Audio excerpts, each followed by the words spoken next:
Hello, everyone. I am the Comics Kid 2099, one half of the Podcast Boys. I am joined by the other half, Connor Nielsen, and we are here to talk about an episode of Twin Peaks. This is episode 12 of season 2. Connor, what happened in this episode? All right, season 2, episode 12. This episode is titled The Black Widow, and much to my displeasure, there is no Scarlett Johansson in this episode. What happens in this episode is Bobby Briggs begins working for Benjamin Horne, taking pictures of the cabal of people who are trying to bring down Cooper. And Audrey is also tapping Bobby for this information, and then eventually shows this information to Cooper to hopefully clear his name. And then Cooper gives this information to Denise Bryson, who is David Duchovny, and then she is going to be using this information to clear his name. We also have the death of the mayor's brother. Is that who it is? Yeah. Okay. The mayor's brother who got married last episode to that Southern Belle who sounded a lot like Anna Paquin as Rogue. She starts screaming down the hallways, and then she's now widowed because her husband died in his sleep, and the mayor is now going to be suing, pressing charges, making sure that she doesn't get a cent of the inheritance, because he thinks that she killed him, as he says, killed him with sex. So, and also he suggests witchcraft. Oh yes, he also does suggest witchcraft as well. We also have more on the front of Andy and Dick Tremaine being big brothers to little Nicky, as we learned, is an orphan. His parents died from mysterious circumstances that were not disclosed with the orphanage. We also have Cooper trying to get real estate in Twin Peaks. He flips his coin between two properties, and it lands on Dead Dog Farm. And then he goes to Dead Dog Farm, where he finds cocaine and where people had met within the last few hours. And this is also how he thinks of the cabal of people who are trying to bring him down, which includes Ernie, Ed, and Jean Reno. And he thinks they might have been involved in his framing. How coincidental is it that of all the properties in Twin Peaks, a town of 50,000, Cooper happens to go to the one where these guys trying to bring him down have been cutting some cocaine? You know, we'll get into that. It is convenient, but I think it's justified to an extent. Oh, okay. We also have the disappearance of Major Briggs is being investigated.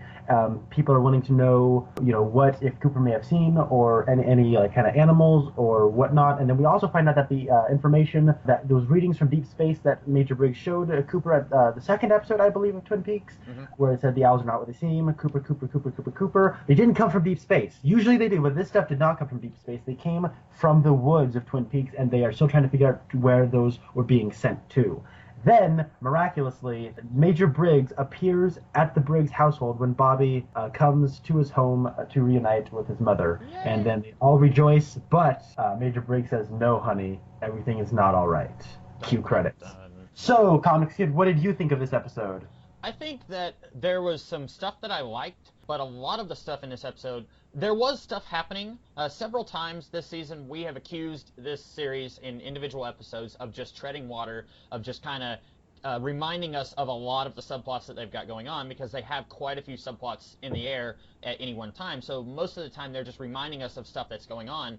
But this time, we did have stuff going on, but a lot of it was stuff that I just didn't care about. All the stuff with Andy and Dick and little Nicky, I don't care about any of that. The stuff about Cooper trying to find property, I like the idea of Cooper, even though he is now let go from the FBI. In theory, he could go anywhere he wants, but he wants to stay in this town. And we've talked before about how Cooper has slowly lost a little bit of his innocence over the course of investigating this case. Despite that, he has fallen in love with this town. And we've seen that since episode 1, where he was fascinated with the trees and the animals and stuff. So I like that he's now a part of this town. He's still the new guy, but he is part of this. He's not going to leave. And I like that. But then you didn't mention it, which it's not really worth mentioning, but the stuff with James Hurley meeting with that cougar, that's just there. It's just right after I finished the synopsis, I remembered it, and I was like, it's not important. It's just there to say, hey, remember James Hurley? He's not in Twin Peaks. He's with some cougar, and something's going on. And then the stuff with Nadine is the same stuff that we've been having all season. So the stuff that I like is movement, forward momentum on Denise investigating who is trying to frame Cooper. I like all of that, where he finds the cocaine and he brings it to Nadine, and then they corner Ernie. Is it Ernie or Bernie? I think it's Ernie. Ernie. They corner Ernie, and then they get him to talk. I like all of that. And I like Major Briggs. He's only in the episode about 30 seconds, but I like him. That's about. I'm just kind of there on this episode. Like, there's some stuff I like, and there's some stuff that doesn't do anything for me. What about you? So yeah, to rewind this really fast, what also happens in this episode is we have James Hurley is still hanging out with that one blonde lady he met in the bar last episode. Was it last episode? I think it was last episode, yeah. Yeah, and he repaired her car, and he finds out that her abusive husband, I think his name was Jeff, has come back, and that their manservant is her brother, and her brother, the manservant, is vowing one day he's going to kill Jeff. Oh, I also forgot to mention that we have that Southern Belle is now, has everyone wrapped around, all the dudes in the police station wrapped around her little finger, and we also have... Even Hawk. I was so surprised that you would think he would be, like, talking about how in his tribe they have legends of a cat who can lure men into, I don't know, a spell or something. You'd think he'd be better than this. I do, but he has one of my favorite moments he's had in a couple of episodes. Oh, really? Okay. Do we want to cover that now or later? In just a minute. What also happens in this episode is we have Nadine wrestles Mike at school, and then Mike is talking to Donna and says, "Hey, you got to help me out. I think she has the hots for me. Just pretend like we're still dating." And she goes, "Oh, I'm not that good of an actor." The end. That's what happened in this episode. So. And Josie is a maid. Nothing, oh yeah, nothing Catherine new there. Is still awesome. Yeah, he is still awesome, and I still hate Josie. So the song remains the same. Then we, I think I checked every box. All right, cool. I want to talk about Cooper getting real estate. That is the first thing I want to talk about because I like it. I think it's a nice catalyst that he wants to get property, and this place that's in the woods has almost supernaturally summoned him there because he is a person who He flips a coin, which is, usually associated with chance, and he's like, oh, I don't know which one I want to look at first. So he flips a coin, and he's almost like, chance has almost supernaturally summoned him to the wooded area, and I like that. I like how there is almost like this undercurrent, especially the stuff that happens with Major Briggs. Major Briggs was last seen in the woods with Cooper, so there's like this abstract concept of what the woods mean, and that's kind of guiding Cooper through post Laura Palmer investigation Twin Peaks. I really like that. And you've mentioned before that the woods is the center of some kind of supernatural evil. And we've talked before about how the mill is a way to control the woods. You're making wooded products through the sawmill.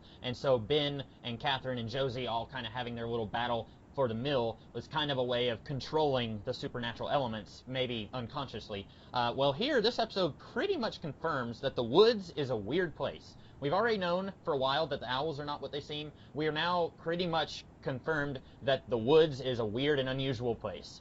Major Briggs disappeared in the woods. We are told that signal came from the woods, and now this property is in the woods, like you said. And I think, like you said, there is something supernatural about that.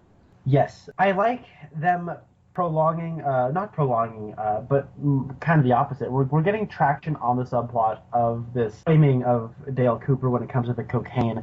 I like that we do it without ever seeing Jean Reno or Hank or anyone else. So, I mean, we do get a quick glimpse of Hank where Norma is talking with Ed, and then she, comforts him by holding his hand, and then we see his hand slam on the counter, and then we see his domino. What is it with people freaking out about people holding hands at the Double R?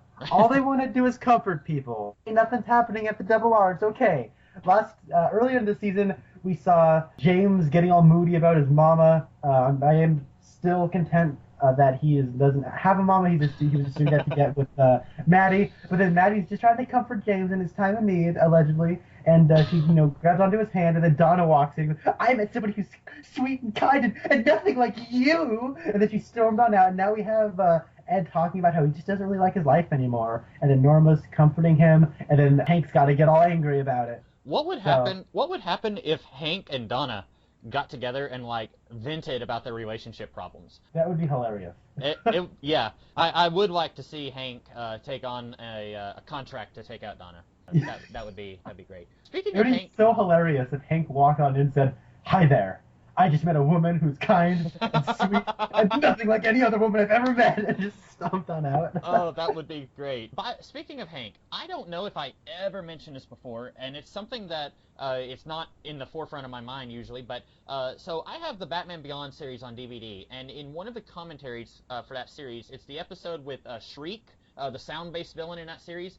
They said, and this is true, I looked it up, that the guy who plays Hank, he voiced Shriek in Batman Beyond. Really? Yeah, it's not a voice that you would, especially like when you hear it, you instantly say, "Hey, that's Hank from Twin Peaks." He doesn't have a very distinctive voice, but I thought that was interesting, and I didn't think I had ever mentioned that before in all the times that I could have mentioned it. You haven't yet. You know what I think? I don't even think they had the actor who plays Hank on set for this episode. Oh, you 'Cause he think had that- you think it it was had to- just some guy like having the domino, but you don't get to see their face? Yeah, because we never see anything above the person's arm. That's possible. I could see them doing that just to like save a little bit of money, like get the DP or whatever to fill in for him. Yeah, and then we also, but I mean, even like the pictures that Bobby has that he's giving to Ben Horn, like we see, these pictures of like Hank, Ernie, and other people, but those pictures could have been taken like as promotion for the season. Yeah. They could have been like they could have been taken anytime. So Yeah, I like that. It's one of those things where I like where we have a limited cast right now, so we're kind of filming around our limitations and we're getting creative with it. I really like it when TV shows or movies do that. Exactly, yeah. What do you think of Ben Horn's kind of descent into insanity? We've been seeing it for a couple of episodes now. What do you think of this? It's weird, but the actor sells it, so I'm buying it right now. Yeah. Yeah, it's What do you think about it? I think that it would have been nice if I don't know how to best transition into this because we saw him when he was I think in the jail, and then he started like tearing up his jail cell, throwing pillows everywhere, I think, and then the next time we see him is when he's in his office. Or no, I don't remember. Was the last time we saw him when he was doing that, or whenever they found out that Leland was Bob? I think it's when they found out Leland was Bob, right? I think so. See, he seemed pretty sane and cogent there. And then the next time we see him, he's like pouting in his office, and then like he's got the fly swatter, and he's not really paying attention to anyone or anything.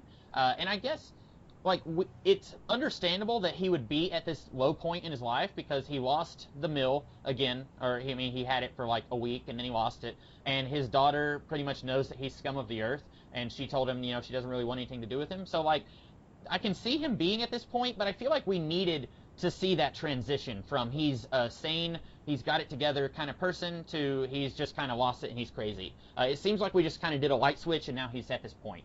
Maybe I'm wrong. Maybe I'm just perceiving it weird. Yeah, it is weird. I don't really know. Like, I like that he sees Bobby as a way to get him out. He's using Bobby as a tool, and Bobby is a little too doe-eyed to really see it that way because he thinks he's getting ahead in the world. Yeah. I like their relationship, and I love Audrey in this episode. Yeah, she's good, and I love that scene. Since we're talking about Audrey, that scene where when she kisses Coop and walks out, and Coop is trying to keep it all business after she walks out. Like, so anyway, back to the cocaine, and then Denise says, "But first, who was that girl?" I love that scene. I thought that was fantastic.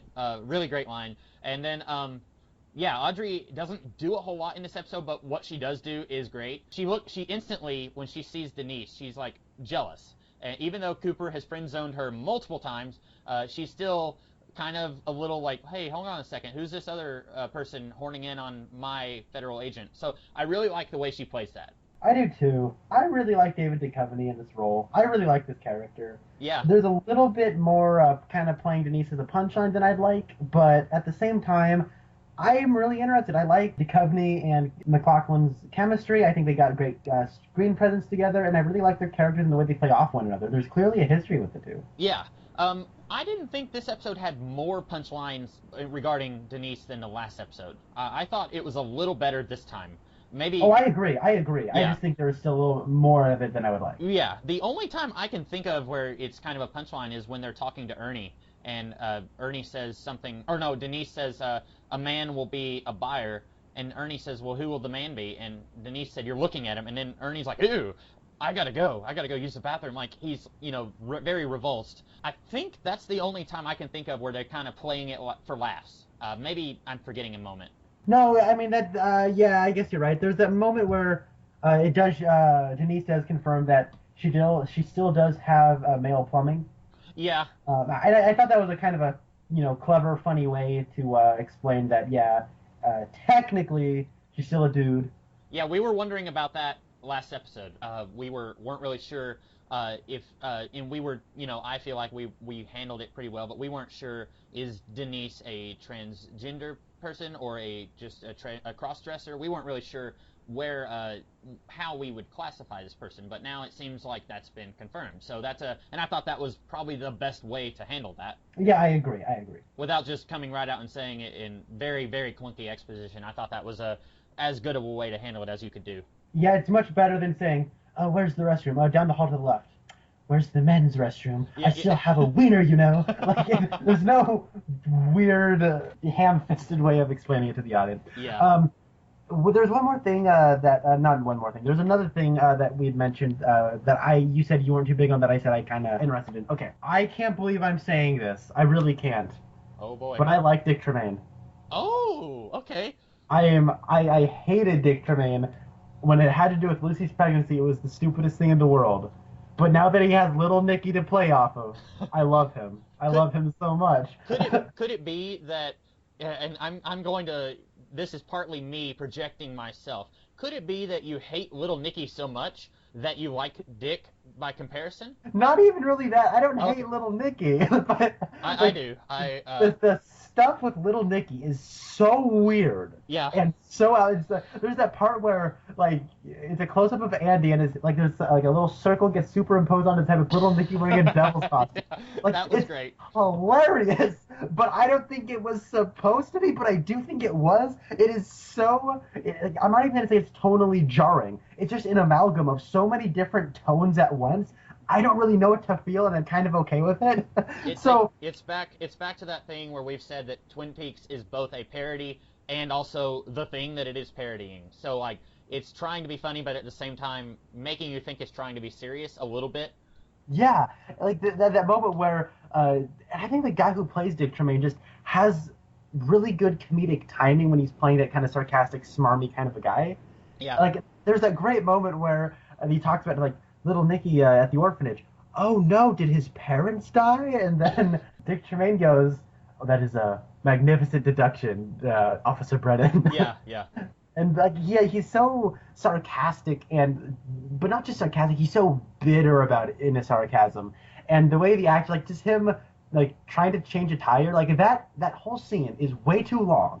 Yeah. And it's one joke, but that guy is just playing the hell out of that one note. It is amazing. I could just watch a clip show of Dick Tremaine trying to be a good person around little Nicky, and I could just be satisfied. You heard it here first, folks. I'm surprised that I'm saying this. I'm really surprised that I'm saying this. Yeah, he did. I was amused by the changing the tire scene. Not so much because of him, but this character is very, what's the good way to describe him? He's very fancy. If this was set in the 1800s, he would be at the ball with Mr. Knightley or the guy from Pride and Prejudice, whose name I can't remember. He would be with those guys. Mr. Darcy? Mr. Darcy, yeah. He would be with those guys, just stiff upper lip and, "Oh, yes, Miss Emma, may I have this dance? Yes, quite." That's his character.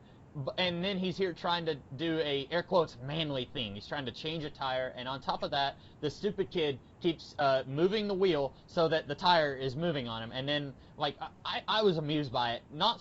He does do a good job with it, but I was more amused because it's this type of character. If it was anyone else, I wouldn't have been as amused. I agree, and I think that Dick Tremaine now, in this kind of metamorphosis to the place that he's come to now, yeah, he's almost like a less awesome version of Albert Rosenfield.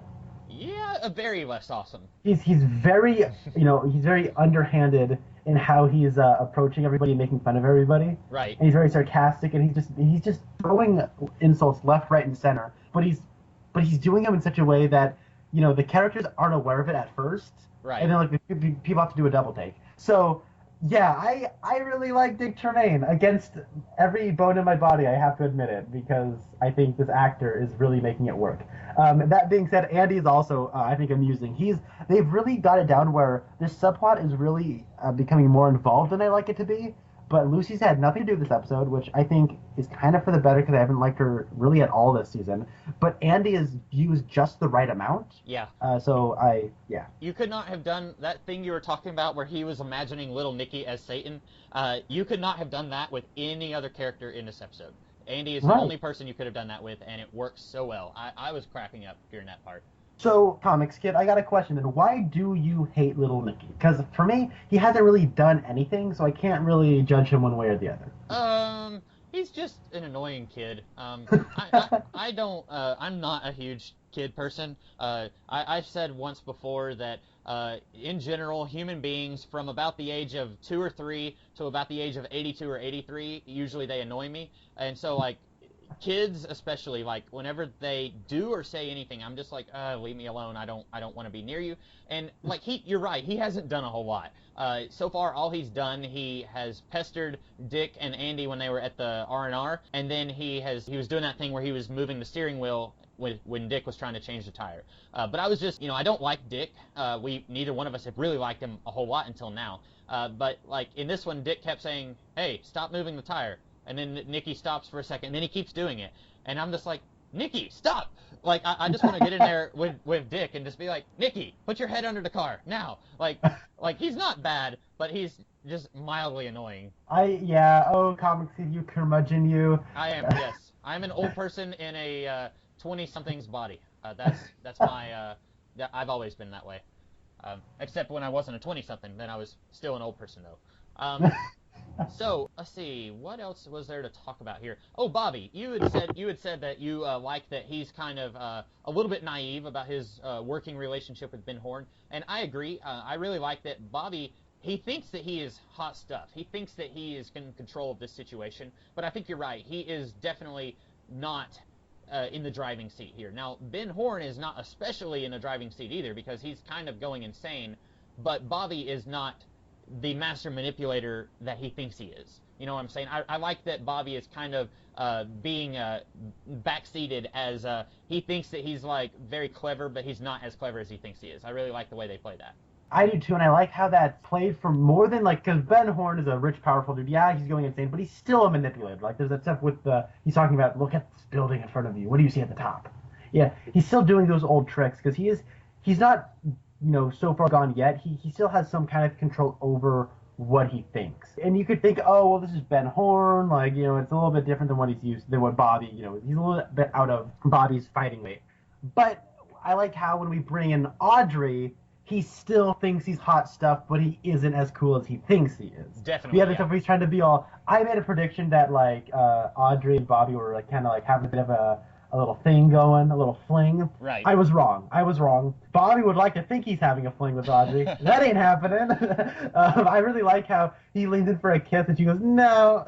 I love Audrey in this. And she's sneaking into secret passages some more. She's sleuthing. She's spying. She's getting clues. She's not letting the fact that Laura Palmer's case has been solved stopping her from being a detective. And I really like that stuff. Yeah, I think you and I were both a little worried that as soon as they solved the Laura Palmer thing that she would have nothing to do, and she's still good. She's very good whenever they use her. I don't feel like she's used as much as she was, but when they do use her, she's still really good. You're right, she wasn't even in the last, well, she was for a shot of the last episode. Right. Oh, the girl, the Southern Belle, who married one of the old men, in real life, she is the half-sibling to Ryan Reynolds' wife, Blake Lively. No way. Yep. She is, her real name in real life is Robin Lively. And she was also in the movie Teen Witch, which I have not seen. Wow, okay. Yeah, but that's our connection to our today's pop culture, I guess you could say. Well, that's crazy because we talk about how Warren Frost is the father of Mark Frost, right? Yeah, and then Mark Frost is married to somebody who's the mother of... No, wait. So, Zooey Deschanel, her mom is Norma in this. No. Zooey Deschanel's mom plays Donna's mom in this show. Plays Donna's mom. And Norma is, in real life, she is the mother of Rashida Jones. Okay, yeah. Man, this is crazy. Like, yeah. This is really crazy. But yeah, I don't think I've ever seen this lady in anything else before. I've never seen Teen Witch. I've heard of it, but I've never watched it. But I saw that on the Internet Movie Database, and I thought that was worth mentioning. You know how Cooper tosses a coin?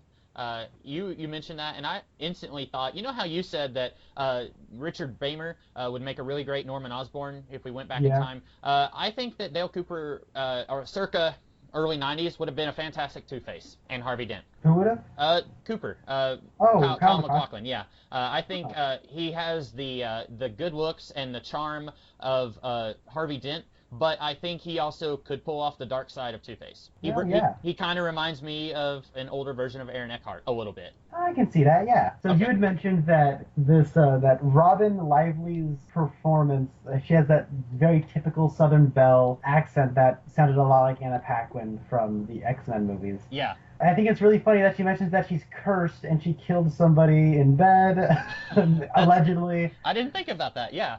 Gee, this awfully sounds like Rogue to me. That is great, yeah. So, what do you think of this subplot? Do you think it's, because, see, I know where both of these subplots that we've got in this episode with Little Nicky and with her, I know where they're both going, so it's hard for me to talk about them without spoiling, but what do you think of these subplots? Do you like the direction they seem to be going? Yeah, so this Little Nicky thing, I like it because it's keeping us away from Lucy's pregnancy. Yes, fair enough. I will take the lesser of two evils, especially since the lesser of those two evils is not that evil to me. Right. I would not like to see it become particularly serious down the line. I'd like it to almost be like a supernatural thing, but an absurdist comedy supernatural thing. Right. But when it comes to the widow, the Black Widow, that's the name of the episode. So, but when it comes to this, I don't even know her name. It's Milford. She married a Milford. It's Lana Budding Milford is her name. Okay. She's all right. I mean, I don't really get a grasp on her character, and I don't know how I feel about this. If it's just going to be Lucy's jealous that all the guys think she's pretty. Right. Yeah. And I think the whole concept of her having a bit of a curse and she like seduces men, like this particular subplot reeks to me of they're making it up as they go along.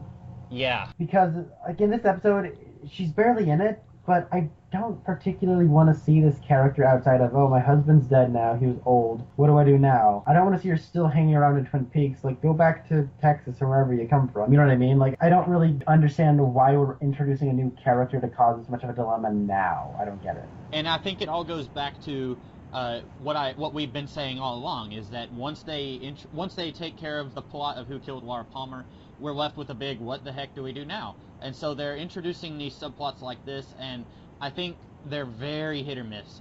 For me, mostly miss. I was entertained by the Little Nicky thing, but like with this, and I'm going to completely ignore the fact that I know what's coming. What I would like to see happen is, if we hadn't already had Hawk mention that he has a girlfriend, I would like to see her be in a casual relationship with Hawk. That would give Hawk something to do in this series, and I think that would be a good way to keep her as part of this show without trying to force her down our throats as part of another subplot. You know what I'm saying? Like, she could be in the episodes without subplots revolving around her. I agree, and besides, Hawk is the only person who's worthy enough to have this kind of girlfriend out of all of them. Which brings me to my God bless you, Hawk moment of the week. God bless you, Hawk. You might be being played for a sap right now, but you said, I'm the man, and you are the man, Hawk. You're the man. God bless you, Hawk. I wish I could have found some theme music for God Bless You, Hawk. Like, just play it anytime, like, dun dun dun dun dun dun dun dun. God bless you, Hawk. Some kind of music, yeah. Yeah, and now that I think of it, out of everyone who was there, this girl was kind of flirting with, Harry has a girlfriend.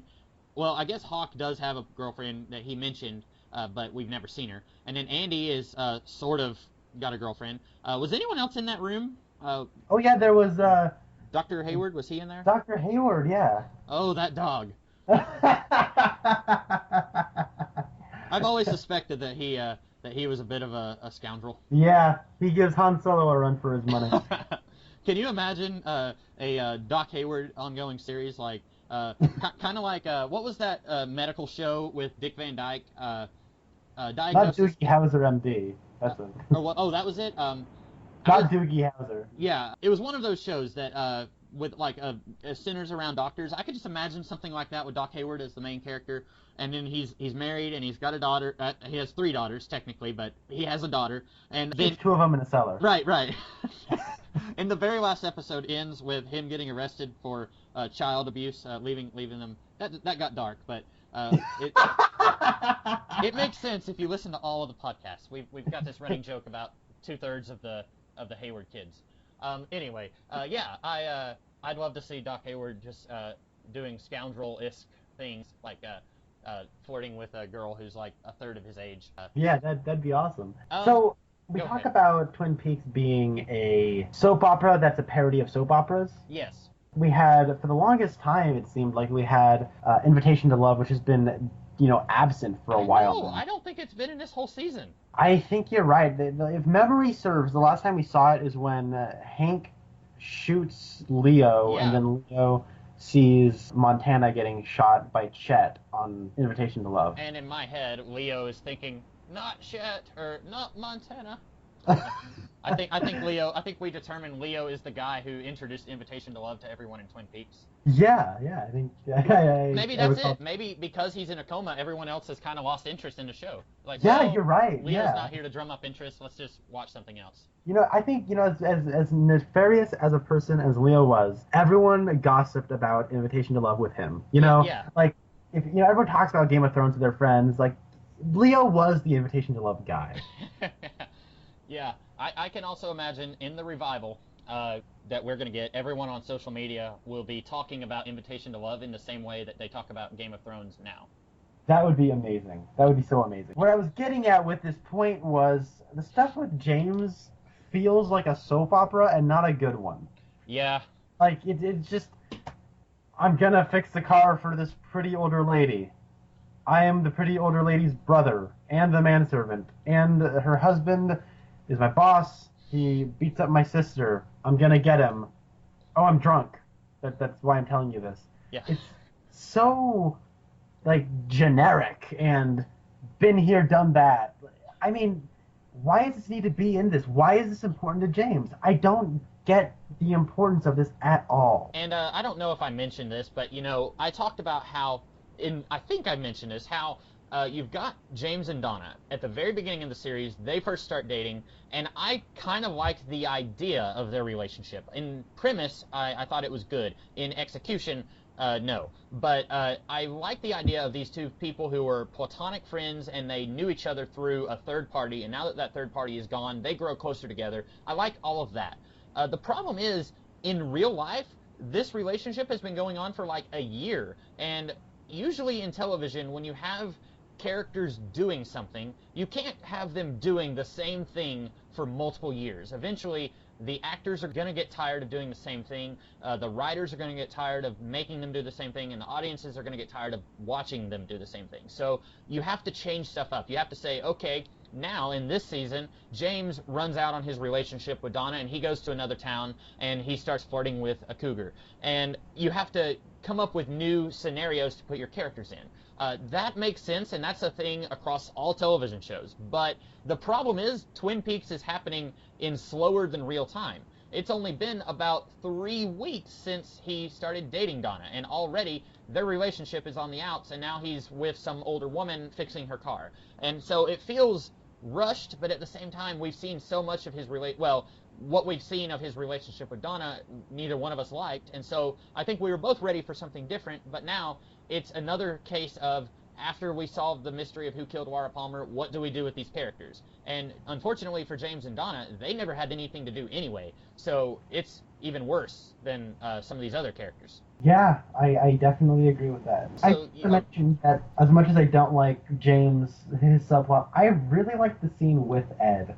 Him talking about life and how life's, when you get older, you're going to go and you make all these plans, but then life starts sooner than you think, and it's harder than you think it's going to be, and then before you know it, you're just, I'm living my life, but I'm not liking it. And I really like Ed. He's simple, but he's got this wisdom about him, and he's so humble and honest, and I really like just listening to him talk, and him talking with Norma, and them talking how they used to talk all the time. In the grown-up world, 3 weeks is a long time, in the way, like, 3 weeks is not a long time when you're in high school. Right. So them talking and kind of like bringing up old feelings that they haven't really expressed for 3 weeks, it did feel earned, and it did feel like it had been a long time for these characters. Yeah. How we said we don't really care about the relationship with James and Donna, but it's been a while since Norma and Ed have gotten to talk or interact really at all. This whole season, they've pretty much been apart. So it was nice to kind of get to see them, even as just platonic friends, just chatting with each other. That was a nice change of pace for them. Yeah, I agree. Was there anything else you wanted to mention? Not off the top of my head. Oh yeah, what about that ending? Well, I'm glad to great. see Major Briggs back. Is that what you're talking about? Yeah. Yeah, it's great to have him back. He hasn't been gone long, but since he's scarcely in the show anyway, he only shows up every once in a while. It is nice every time we get to see him. I like this actor. I am sad that he is no longer with us, but I've liked him in everything I've seen him in. He was in the Stargate show, and he was actually, I don't know if I mentioned this, he was in a couple of episodes of The X-Files. He was Scully's dad. Oh really? Yeah, and he was good there too. Actually, not as good as he was here. I mentioned that I like David Duchovny in X-Files better than I like him here. This guy, he actually gets more to do than he did in the X-Files, and I like him better here. I like that scene with Bobby and his mom. You know how we had that really amazing scene with Bobby and his dad at the diner, and they were talking about Major Briggs' dream? That was my favorite Bobby scene of all time. And then Bobby references that scene in this episode, and I thought this was a nice, sweet, tender moment with Bobby and his mom. Yeah, I definitely agree with that. I love that scene. I love Dana Ashbrook as Bobby. He's really grown as an actor. And I remember at the top of this, at the clear beginning of the season, not even season, but the series, I mentioned I wasn't sure if Dana was even really that great of an actor. He was just really good in this role. Yeah. He's a good actor now. Oh, yeah. He's a good actor now. And even just the look on his face when he sees his dad, that's acting. Yeah. The way his eyes just open and everything, every muscle in his face is doing something, but it doesn't look like he's contorting it to do something. It's so natural. Yeah. And, I almost think, because I kind of agreed with you, I wasn't really sure, because I've never seen him in anything else, so I don't know what his acting abilities are. We know that he's good at playing the punk kid, but we weren't really sure what else he could do. I think this show just hasn't been sure what to do with him. He had a defined role in season 1. He was the antagonistic, but still, he was the antagonist who was kind of the truth speaker. He had things to say, and these were true things, but nobody really wanted to hear it because the truth hurts. That was kind of his thing. And then he was involved with illegal stuff in season 1. And then season 2, he hasn't really been doing a whole lot. I've liked his relationship with Shelley, but we don't get a whole lot of that. But he does, anytime he gets to shine, like in this episode and that one episode with his dad, it's always golden. Yes. I do think that it's weird that we haven't seen the Johnsons in a while. That was a subplot that got started but just kind of stopped when he became kind of in cahoots with the Horns. Yeah, and you would expect, because the last time we saw Shelley, she wasn't in this one at all, was she? No, she wasn't. Okay, the last time we saw her was in the last episode, where she was kind of frustrated with Bobby, and she was on the phone like, when are you going to get back here? I can't take care of my husband on my own. You would expect her to kind of put her foot down and be like, okay, here's what's going to happen. You're either going to help take care of Leo or we're done, or something like that. You would expect Shelley to be a little less tolerant of this, because she's been tolerant of this physical and emotional abuse from Leo for so long, that you would think when Bobby starts to try and play around and not pull his weight, you would think she wouldn't put up with that a second time. I agree. But going back to that last scene, I really like having Bobby talk about his father's dream to his mother. Yeah. Because it shows that dream has had an impact on him, and he's trying to achieve that great future he was told about. Yeah, and that puts into perspective all of his scenes this season where he's been trying to go work for Ben Horne. It's not just a money scheme. Every time he's with Shelley, it's like, ha ha ha, I am so greedy. We are going to get lots of money from the insurance company for Leo's injury. It's more, he is going great places if he can just make it happen, just like his dad foresaw. And then he'll be, have a great relationship with his parents and everything. All he has to do is just make it happen. It makes all the stuff he's done so far more sympathetic. I like Bobby, and yeah. You're right. Yeah, you're right. Yeah, he's good. I just every time I watch an episode of Twin Peaks, there's so much stuff that I don't like, but at the same time, there's so much stuff that I do, and I find myself every time saying, okay, I just want to take out James and Donna and Josie, and sometimes I want to take out Harry, and then I want to take out Andy and Lucy, and then just give more stuff to all these other characters, and then it would be fantastic. But I feel like then, it would be a very weird show, I guess, but Anyway, I don't think I have anything else to talk about. Did you? No, but I do want to jump off your point that you just made. And yeah, I do agree that there is some treading water that I don't like. But as much as I don't like some of the stuff, I do think the stuff that I don't like does inform the stuff that I do like. So it is, to a degree, necessary, and I do accept it. Yeah, and every once in a while, we'll get characters that we hate doing stuff that we don't hate. A few episodes ago, you said that you liked James in a particular episode, and then in this episode, you like Dick. So it's not like these awful characters are 100% awful all of the time. Occasionally, they get to do stuff that we really like. So even the bad stuff is sometimes good, if that makes sense. Yeah. Oh, also one more thing. Lucy's inexplicably back. Yeah, She was just gone last episode. she was. I mean, she was working on the wedding, but then we saw the wedding and she wasn't actually at the wedding. Yeah, she was probably, I don't know, had morning sickness in the bathroom whenever everyone was dancing, I guess. Uh, that's my in-head canon explanation. Well, if that's all that you have to say, and that's all I have to say, then we will be back in a week or two to talk about the next episode of Twin Peaks. And until then, you guys have a great rest of the day. I am the Comics Kid 2099. And I'm Connor.